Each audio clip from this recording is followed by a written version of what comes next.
Ninja. The word alone sparks images of shadowy warriors leaping across rooftops, throwing stars glinting in the night, and mysterious figures disappearing in smoke. But behind the myths and Hollywood fantasies lies a very different story. Ninjas weren't just assassins in black.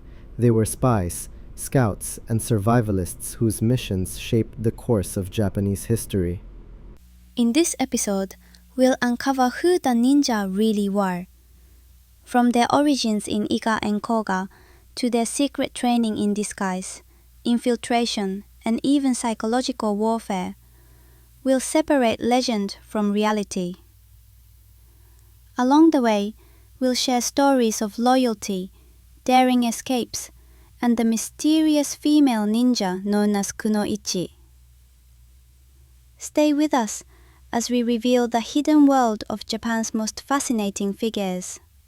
Hello everyone, you're listening to Podcast of Japan by Tetsu and Mako, a channel where we, as locals born and raised in Japan, share the hidden gems, traditions, and stories that make our country unique. I'm Mako, passionate about food and history. I love uncovering how Japan's culture developed and why it still fascinates people today.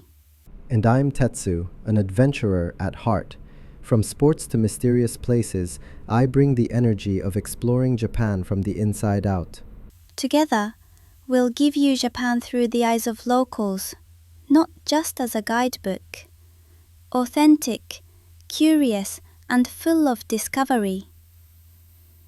Without further ado, let's get started on today's topic, ninja. Ninja! Just hearing the word makes me excited.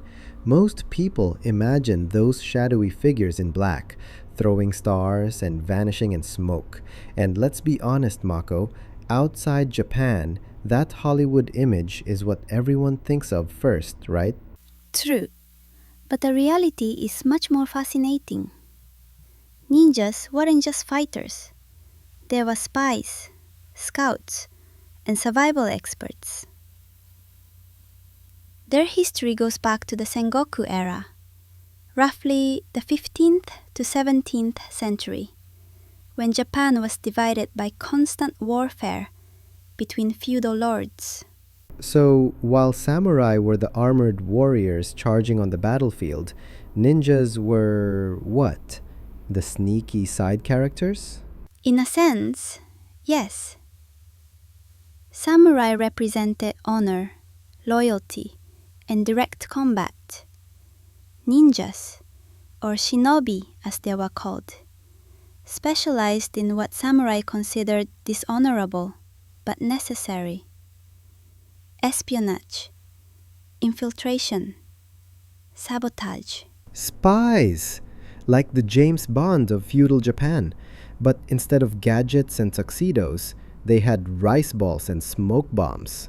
Exactly. Their core responsibility in the Sengoku period was gathering intelligence. They would sneak into enemy castles, spread misinformation, or even burn supply lines. In wars where knowledge could change the outcome of a battle, ninjas were invaluable. Wow! So they weren't just martial artists, they were information brokers. But where did they come from?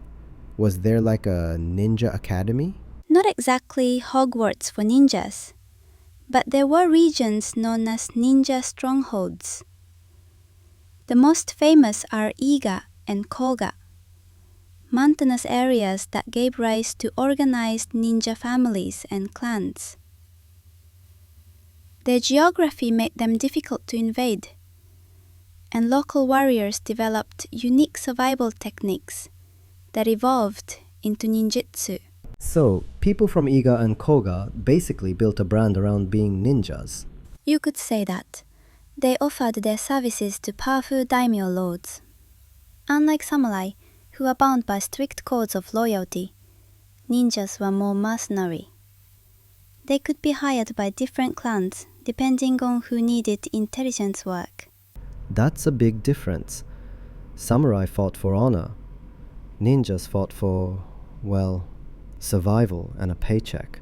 Yes, but also for strategy. Ninjas were often the key to turning battles without large-scale bloodshed. Imagine sneaking into a castle at night to open the gates from within. That was more effective than fighting a drawn-out siege. That sounds both terrifying and brilliant. And kind of dangerous. One wrong move and you'd be caught. Which is why their training was so diverse. They learned disguise, stealth, geography, even medicine to treat wounds or poison. We'll talk more about that in a bit. Okay, so to summarize, samurai were like the knights of Japan. Big armor, sword fights, pride. Ninjas were like the undercover agents, doing the dirty work behind the scenes. That's a good way to put it. And while samurai were celebrated in official records, ninjas left far fewer traces in history because secrecy was their way of life. Which only makes them more mysterious. No wonder people around the world love the image of the ninja. Exactly. But that image, as we'll see later, was heavily influenced by folklore and even kabuki theater, not just reality. All right, listeners, we're just getting started. We've talked about who ninjas really were, their role in the Sengoku era, and their homeland in Iga and Koga. Next, we're diving into their training and skills, the secrets of ninjutsu. Alright, so we've set the stage. Ninjas weren't just shadow fighters. They were spies, saboteurs, and scouts. But here's what I really want to know. How did they actually train? Like, what made someone a ninja? That's the fascinating part. Ninjutsu, the arts of the ninja, was a collection of very practical skills. It wasn't about flashy sword fights or vanishing into thin air. It was about survival and effectiveness. Survival? Like camping in the woods? In a sense, yes. Ninjas needed to live off the land for long missions. They studied geography so they could navigate mountains and rivers.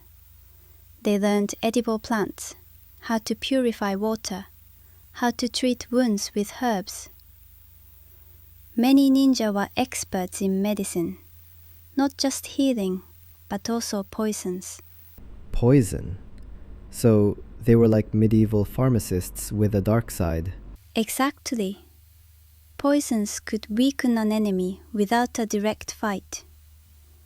But they also needed antidotes in case they were poisoned themselves. So their survival kit was as important as their weapons. Okay, that's already way cooler than I imagined. But what about the espionage side? How did they sneak into enemy castles without getting caught? Disguise was one of their most important tools. Ninjas rarely wore black costumes. They disguised themselves as farmers, traveling monks, merchants, even entertainers. By blending in, they could move through towns and villages without raising suspicion. So the whole all-black outfit is just a myth. We'll talk more about that myth later, but yes, in reality, a ninja in black would stand out immediately. The smartest thing was to look ordinary. That's actually genius. If I were a ninja, I'd totally dress up as a ramen vendor. No one suspects the ramen guy. And that's exactly the point. Ninjas were masters of infiltration. They could pass unnoticed, listen to conversations, and gather vital intelligence. What about fighting skills, though? Did they learn martial arts like samurai? Yes, but their combat training was different. Samurai trained for open battle. Ninjas trained for quick, efficient action. They learned how to climb walls silently, swim rivers with bamboo breathing tubes, and escape when outnumbered. The goal wasn't to fight bravely. It was to survive and complete the mission. So it wasn't about honor, it was about results. If you had to run away, You ran. Correct. In fact, running away could be the most successful outcome if it meant delivering intelligence safely. Ninjas also practiced psychological warfare, spreading rumors, planting false letters, or making enemies distrust each other. Ah, so they weren't just fighting with swords and smoke bombs, they were fighting with people's minds. Yes. One technique was to leave strange symbols or signs that frightened villagers into thinking supernatural forces were at work. Fear itself could weaken an opponent. That's brilliant and a little scary. It's like being a master prankster, but with life or death stakes. And we must not forget the role of women, known as kunoichi. They were trained in espionage, often working as servants, entertainers, or even courtesans to get close to high-ranking targets. Their information was sometimes more valuable than anything gathered on the battlefield. So kunoichi were basically undercover agents using social situations to gather secrets. I bet they were underestimated all the time. Exactly. In a male-dominated society, women were often overlooked, which gave kunoichi an advantage. They could observe and influence without suspicion. You know, I can imagine a Sengoku-era lord at a banquet, enjoying sake, not realizing that the entertainer singing nearby is memorizing every word of his strategy. And that's not far from reality. Ninja missions weren't always about sword fights. They were often about listening carefully and reporting back. Okay, let me summarize. Ninjas weren't superhuman warriors. They were survival experts, spies, masters of disguise, and sometimes psychological tricksters. Basically, the ultimate multitaskers. Exactly. And their versatility is what makes them so valuable in an age of constant conflict. They could adapt to almost any situation. No wonder people still talk about them centuries later. It's like they were the ultimate problem solvers of feudal Japan. And next, we'll tackle the myths. Because, as you mentioned earlier, the image of the ninja in black pajamas, throwing shuriken and vanishing in smoke, is more folklore than fact. Oh, this is going to be fun. Hollywood, anime, and kabuki theater all mashed together. Stay tuned, everyone, because we're about to bust some ninja myths. Okay, so far we've learned ninjas were more about brains than bronze. But I've gotta ask Mako, what about the image we all grew up with? Black suits, masks, throwing stars, vanishing in smoke. Was any of that real? Ah, the fun part. Most of those images are myths created much later, especially during the Edo period and through theater. Let's start with the black costume. Right. Every movie or anime ninja wears all black. Makes sense. You want to blend into the night. But that's exactly why it's suspicious. If you saw someone dressed head to toe in black in a village, you'd think they were up to no good. In reality, ninjas wore disguises. Farmers, monks, merchants. Ordinary clothing was the best camouflage. So the all black look was fake. It was popularized in kabuki theater. Stagehands who wore black to indicate they were invisible on stage inspired the idea that ninjas wore black. Eventually, playwrights used that visual shorthand. When someone suddenly revealed themselves as a ninja, they'd be in all black. Wow, so stage tricks created a global stereotype. That's wild. Yes, and it shows how performance shaped perception. In reality, a ninja might wear brown or grey, colors that blended with natural surroundings, or even dress as townsfolk. Okay, so no black pajamas. But what about smoke bombs? Tell me at least that was real. Sort of. Ninjas did use powders and tools to create distractions. They had smoke devices, but not like in movies where someone disappears in a puff. More like throw ash in someone's eyes or set fire to create confusion. Ha! So it wasn't poof, I'm gone. It was ouch, my eyes. Where did he go? Exactly. Practical, not magical. They also used tools like hollow eggs filled with irritants. When thrown, they'd break and blind opponents temporarily. That's clever. Low-tech but effective. And the shuriken, throwing stars, were they actually deadly weapons? Not usually. Shuriken were more like backup weapons. They were small, easy to carry, and often used to distract, injure, or delay pursuers. Samurai considered them dishonorable, but for ninjas, they were practical. So not killing stars, more like ouch, I can't chase you right now. Exactly. Hollywood exaggerated them into primary weapons, but they were really just tools. You know, it's funny. The myths, black suits, smoke bombs, deadly stars, they're not accurate, but they made ninjas cooler in pop culture.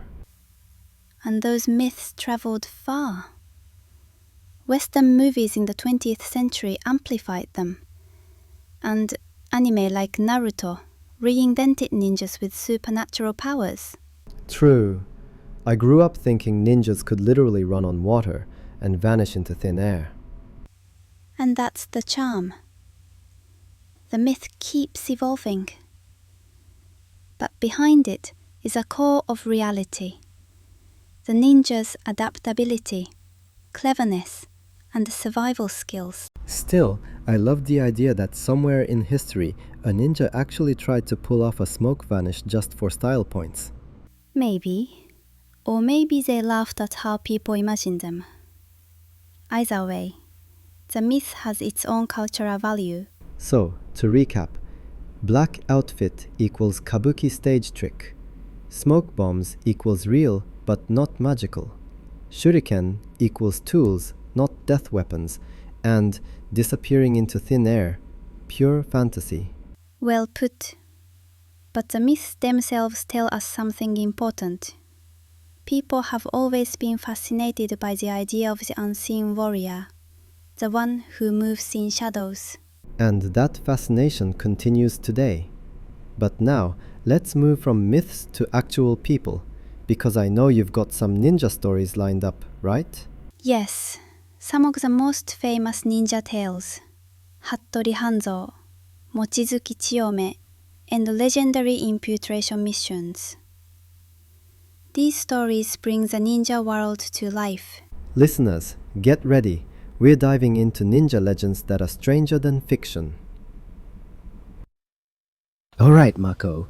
We've covered who ninjas really were, how they trained, and how myths shaped their image. But now is story time. I want the juicy tales, the legendary ninjas who left their mark. Glad you asked. Let's start with perhaps the most famous name, Hattori Hanzo. He lived during the late Sengoku period and served Tokugawa Ieyasu, the man who would later unify Japan and establish the Tokugawa shogunate. Hanzo. I've heard that name in movies and even video games. Was he really a ninja or more of a samurai? A bit of both. He was born in Iga, the ninja heartland, so he inherited those shinobi skills. But he also served as a samurai general. What made him legendary was his loyalty and his use of ninja-style tactics to protect Tokugawa Ieyasu. So, like a hybrid warrior, samurai discipline with ninja tricks. Exactly. One famous episode is when Ieyasu needed to escape enemy territory after the death of Oda Nobunaga. Hattori Hanzo and his Iga ninja helped guide him through dangerous routes. Which means no Tokugawa shogunate. So basically, ninjas changed Japanese history. You could say that. Hanzo's reputation was so strong that even today, his name appears in pop culture, restaurants, train stations in Tokyo, and even manga characters. Wow, so Hanzo is like the poster boy for real ninjas. Who's next? Let's talk about Mochizuki Chiyome. She's less known in the West, but her story is fascinating. She was a noblewoman in the 16th century, and she's credited with creating a network of female ninjas, kunoichi. A ninja girl squad? That sounds awesome already. Indeed, she reportedly trained orphaned girls and women, disguising them as entertainers, shrine maidens, or servants. They infiltrated enemy households and gathered intelligence. Some accounts suggest her network numbered in the hundreds. Hundreds? That's like an underground ninja sorority. And because they were women, nobody suspected them. Exactly. Their ability to move in domestic and social spaces gave them access to information men couldn't easily obtain. Mochizuki Chiyome's story shows how espionage wasn't limited to men. Honestly, I'd watch a Netflix drama about her. Sounds like Game of Thrones meets Ninja Academy. It would be perfect for a drama series. Now, another well-known tale involves ninja infiltration during battles. For example, there are stories of eager ninjas sneaking into enemy castles, opening gates, or setting fires to cause chaos. Classic sabotage, like an inside job during a siege. Yes, one story tells of ninjas disguising themselves as workers to enter a castle, then unlocking doors from within so the attacking army could storm in easily. In an age when castles were nearly impregnable, such tactics could decide wars. That's incredible. So ninjas weren't just side characters, they literally shifted battles with strategy and guts. And cunning. These infiltration tales highlight how intelligence and stealth could be more powerful than brute force. You know, listening to this makes me realize ninja stories are like the superhero comics of their time. People probably retold these stories with extra flair. True. While some details are exaggerated, the essence remains. Ninjas used creativity, adaptability, and risk-taking to achieve their missions. So we've got Hattori Hanzo, the loyal protector, Mochizuki Chiyome and her kunoichi network, and daring infiltration missions that changed battles. Not bad for people who officially weren't even supposed to exist. Exactly. Ninjas thrived in secrecy, but their legends survived in whispers, manuals, and eventually stories. And those stories continue to inspire today's pop culture. Speaking of which, what happened when their era ended? I mean, Japan eventually unified under the Tokugawa shogunate. Did ninjas just retire? That brings us to the decline of the ninja. Once the Sengoku Wars ended, their role as covert operatives became less necessary. But their legacy lived on in folklore and entertainment. And that's where we'll pick up next, how ninjas faded from history but grew into legends. So, Mako, we've been on this exciting journey through ninja history, their skills, myths, and legendary figures, but I have to ask, what happened to them? Did ninjas just vanish one day, like their smoke bombs? In a way, yes. Their decline was tied to Japan's political changes. Once Tokugawa Ieyasu unified the country at the start of the 17th century, Japan entered the Edo period, a long era of relative peace. Without constant war between feudal lords, the demand for espionage and sabotage dropped dramatically. Ah, so the Sengoku era was their golden age, and the Edo period was their retirement plan. You could say that. Some ninja families settled down, blending into ordinary society. Others served in more official roles, like guards or intelligence agents for the shogunate. But their presence faded. Interesting. So from secret operatives to civil servants, not quite as glamorous. And while their practical role diminished, their image began to transform into legend. Storytellers, playwrights, and later novelists kept the idea of the ninja alive, adding drama and mystery. Let me guess, that's when they really became the shadowy figures we picture today. Exactly. Folklore exaggerated their skills. Stories of invisibility, walking on water, or controlling the elements. These tales weren't accurate, but they kept the ninja spirit alive in cultural imagination. And people love a good mystery. If samurai were the knights of Japan, ninjas became the ghosts of Japan. Well put. But even as myths spread, there were also efforts to preserve their real knowledge. One of the most important is a manual called the Bansen Shukai, compiled in 1676 by Fujibayashi Yasutake, a ninja from Iga. Bansen. What now? Bansen Shukai. It's basically an encyclopedia of ninjutsu. It records techniques on infiltration, survival, disguise, and strategy. It shows us that ninjutsu was a structured discipline, not just random tricks. So it's like a ninja textbook. Did they actually hand that out at Ninja School 101? Not quite. It was meant as a reference for ninja families, not for outsiders.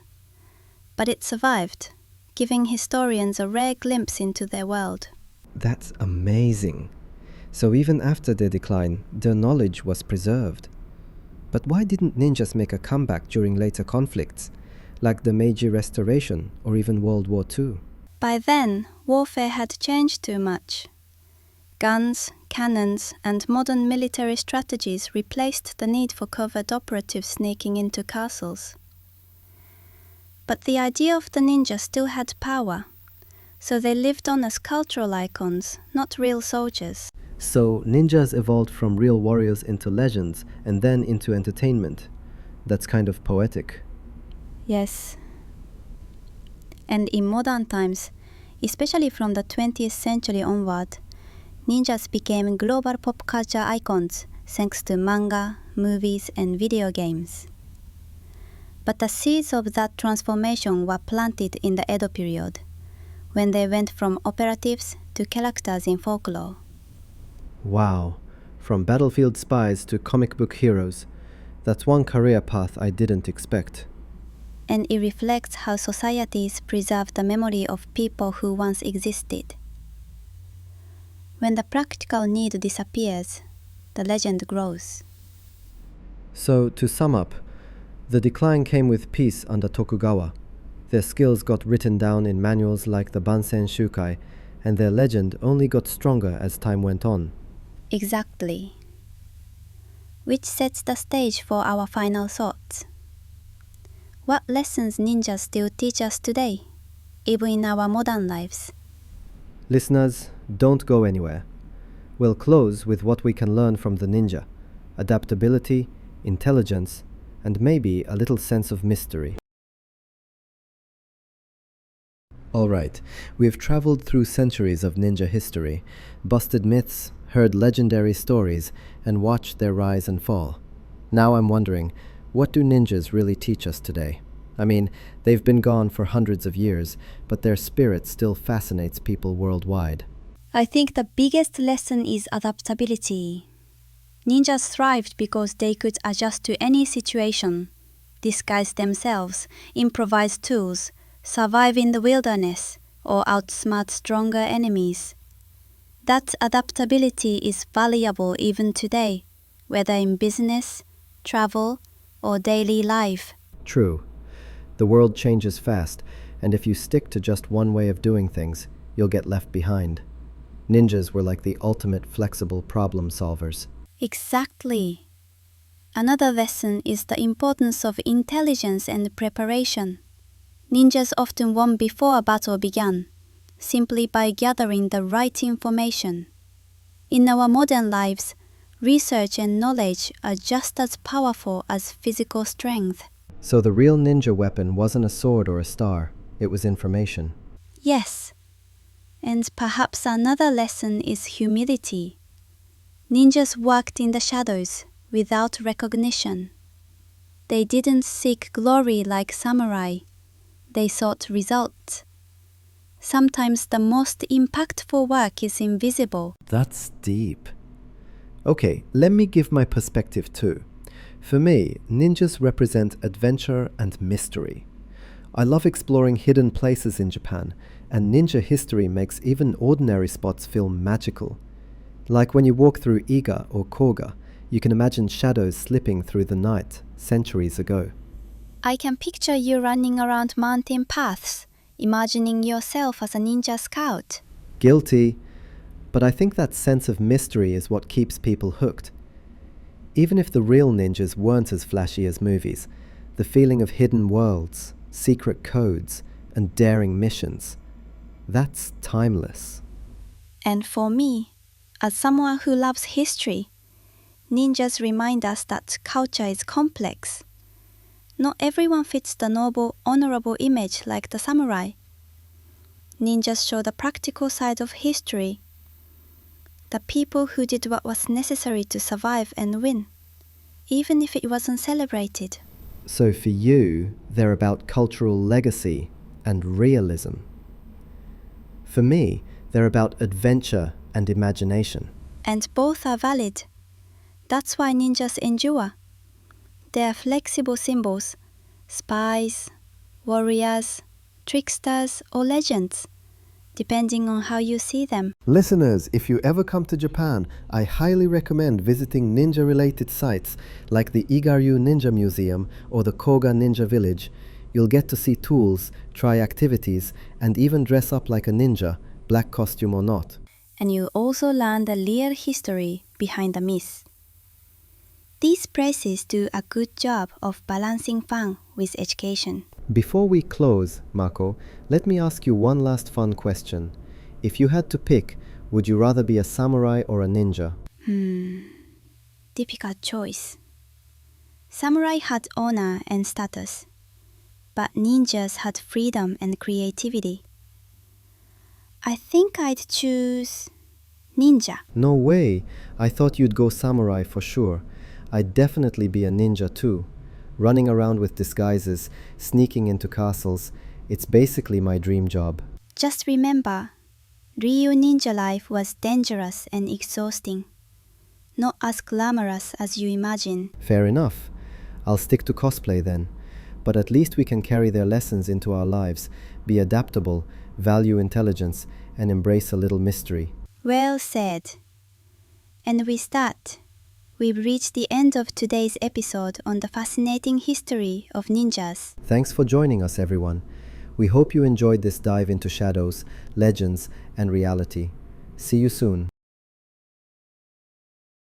If you enjoyed diving into the secret world of ninjas with us, don't forget to hit that like button. It really helps us bring you more hidden stories of Japan. And we'd love to hear from you. Share your thoughts in the comments. What surprised you most about the ninja? Or is there another part of Japanese history or culture you'd like us to explore? Make sure you subscribe so you won't miss our next adventure. We've got plenty more mysteries, legends, and cultural treasures to uncover together. Thanks for listening. And until next time, stay curious and keep exploring.